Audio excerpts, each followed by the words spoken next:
আমার ছেলে কাজ করে এলো, রঙের কাজ করে এসে গাপা দিয়ে ভাত খেয়ে শুইল।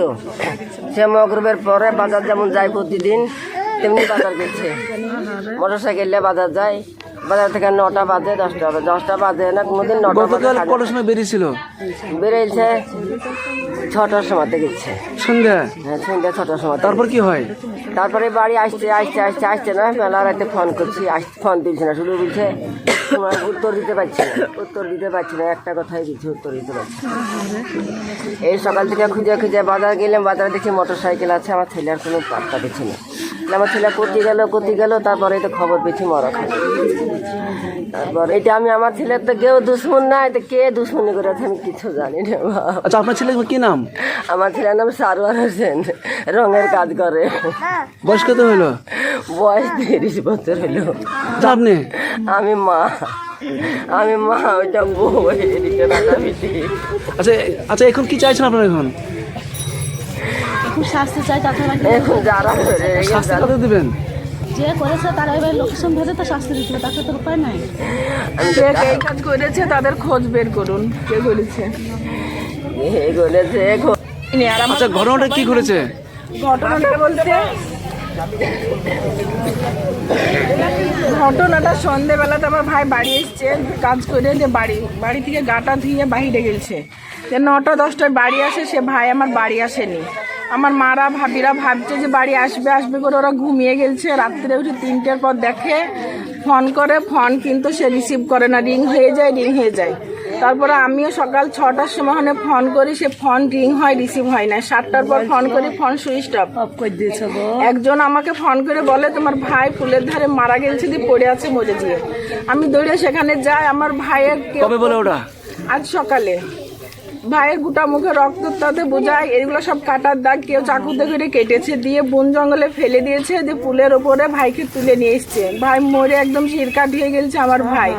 এখন এই কাজ কে করেছে তার আমরা শাস্তি চাই, তাকে খুঁজে বের করুন আপনারা। আমার ভাইকে যে কাজ করেছে তার শাস্তি আমরা খুব চাই। আমরা একার কাজ হয়নি, 3-4 জন মিলেই করেছে হয়তো কেউ কাজ। ভাইয়ের কি নাম? ভাইয়ের সারোয়ার হোসেন নাম। তার 2টো ছেলে আছে, ছেলে মেয়ে, তাদের কি হবে? কত বয়স হলো? আমার ভাইয়ের 30 বছর বয়স। কে হচ্ছেন আপনি? কি হচ্ছেন? আমি ওর ছোট বোন। সন্ধ্যাবেলায় বাজার কাল থেকে বাড়ি এলো, সন্ধ্যাবেলায় বাজার প্রতিদিন যেমন যায় তেমন গেছে। 9টা 10টার দিকে বাড়ি আসে, তা আসছে না বাড়ি, দিয়ে শুয়ে পড়েছি আমি। 11টা বাজছে, তাও চেতন আছে আমি, তাও আসছে না। খোঁজে 3টার সময় ফোন করলাম, তা ফোন তুলছে না, খোঁজটা বলছে।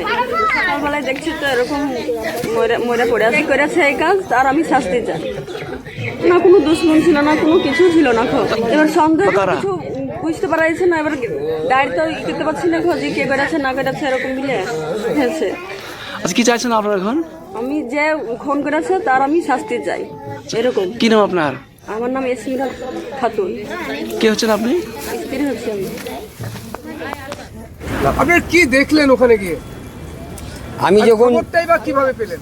আমি এইখানেই বসেছিলাম, এক মহিলার ঘর দই বেঁচে দেখছিল, যে বলে যে ওখানে একটা লাশ উবড়িয়ে পড়ে আছে, তার উপরে একটা সাদা রঙের মোটরসাইকেল পড়ে আছে। তাই শুনে এখানে যে ছিল তার খাদের উপরেই সে বললে কোথায় প্রচুর হাঙ্গামা হবে, আমি যাবো না, খাদকার অমকার কোথায় জিজ্ঞাসা করবে বলে সে গেল না। দিয়ে আমি গেলাম ওখানে, রাস্তায় গিয়ে দেখছি ওখানে 4 চাকাটা গাড়ি দাঁড়িয়ে সাদা রঙের। তাহলে ভাবলাম পুলিশ এসছে, তাহলে এবার যাই। তখন যাওয়ার পরে দেখছি লাশটা তখন চিৎ করা আছে, আর মোটরসাইকেল সরানো আছে, মুখটা ফ্র্যাকচার, এতটুকুনি দেখেছি আমি। কি আশঙ্কা মনে করছেন প্রতিবেশী হিসাবে? এটা কি মার্ডার, নিছক মার্ডার মনে হচ্ছে? না, আমি সেটা বলতে পারবো না, সেই যে মারা গেছে সে জানে, আর উপরওয়ালা জানে, তার বেশি আমি কিছু জানি না। আর ওই মার্ডারের পেছনের বাড়িটাই আমার। ছেলেটার কি নাম? ভগা। ভগাই নাম না আর অন্য কোনো নাম? আসল নামটা আমার জানা নাই, আমার এক জায়গাতেই বাড়ি অবশ্য। বয়স কত হবে? 30-32 হবে। বাবার নাম? লুকমান শেখ। আমার নাম হচ্ছে মোহাম্মদ আজিজুর রহমান মোল্লা, বাড়ি ভাবতা। আপনি কি দেখলেন কি? আমি মানে ফোনে খবর পেলাম, দিয়ে তাড়াতাড়ি আমি গেলাম আমাদের বাড়ি। ভাবিকে বলছে ভগা আছে, তা ভগা বলছে নাই, সারা রাত নাই, তাহলে দেখো ভগা মনে হয় মারা গেছে। কেন এই কথা বললো কেন? ভগা মানে সারা রাত নাই খো ভগা, এবার তার জন্য এবার ভগা আমি শুনতে পেলাম ফোনে। আগে মানে আছে কি মানে জেনে নিলাম আমি, নাই তাহলে মারা গেছে। তারপর ওখানে যে দেখিলাম তা সত্যি মারা গেছে। ওখানে যে পড়ে আছে কিভাবে খবর জানতে পারলেন আপনারা? খবর এক ঘষ এসে বলেছিল। দিয়ে তারপরে ওখানে কি দেখলেন যে? ওই লাশ দেখলাম যে বাইক ভাঙা, হ্যাঁ বাইক ভাঙা আছে। তারপর বাইকের সামনে অংশ সেই মার্কেট বলছে ওইটা আবার গাছের ওপরে মানে উঠে গেছে রক্তাক্ত অবস্থায়। রক্তাক্ত অবস্থায়, মানে এই নাকের ডগা একবারে এই পর্যন্ত একবারে ইয়ে গেছে। কি মনে হচ্ছে? কি মনে হচ্ছে এটা আল্লাহ পাকই জানে। প্রতিবেশী হিসেবে কি মনে হচ্ছে? কি আশঙ্কা করছে? ও কেউ বলছে অ্যাক্সিডেন্ট হয়েছে, কেউ বলছে মার্ডার হয়েছে। এখন আল্লাহ পাকই জানে কি হয়েছে, আল্লাহ ভালো বলতে পারবে। এই সেই জায়গা যেখানে সারোয়ার শেখ নামের এক ব্যক্তি ভাবতার বাসিন্দা, তার কিন্তু অ্যাক্সিডেন্ট হয়েছিল গতকাল রাত্রে, আর আজ সকালে তার দেহ কিন্তু উদ্ধার করা হয়। গতকাল রাত্রে তার অ্যাক্সিডেন্ট হয়েছিল এই ভাবতা থেকে সরাসরি মহুলা যাওয়ার যে রাস্তা, ভাবতা যে বাঁধের নিচে তার মৃতদেহ কিন্তু পড়েছিল। পরিবারের দাবি এটা কোনো অ্যাক্সিডেন্ট নয়, বরঞ্চ খুন।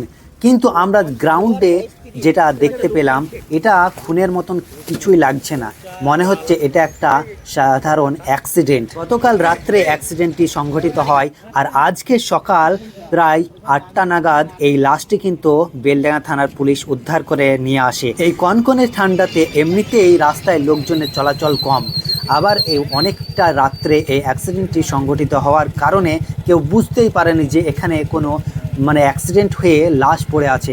সকালবেলায় যখন লোকজন দেখতে পায় যে লাশটি পড়ে আছে, তখন তারা প্রশাসনকে খোঁজ দেয়।